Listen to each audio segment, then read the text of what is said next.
Hi guys, I'm Katie Jane Hughes, celebrity and editorial makeup artist, and I'm really excited to talk to you about bareMinerals Complexion Rescue Defense Radiant Protective Veil. In my line of work, I'm on my phone and my computer all of the time. I never knew that there's a thing called blue light that comes from all of these devices that can potentially be harmful to the skin. Think of it this way, just like we need protection from the sun, we also need protection from blue light. The key ingredient is cacao extract, and it helps protect against the damaging effect of blue light. It contains sugar molecules that helps protect your skin against air pollution, which I love because I live in New York City, and it also has camellia flower extract, which helps support your skin's natural collagen.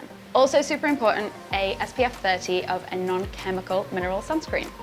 I'm gonna take just under a pump between the fingertips, sweep it across the cheeks, really radiant on the skin.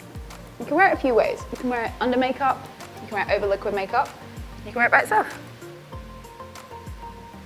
Protecting your skin is key, and now you're covered indoor and outdoor.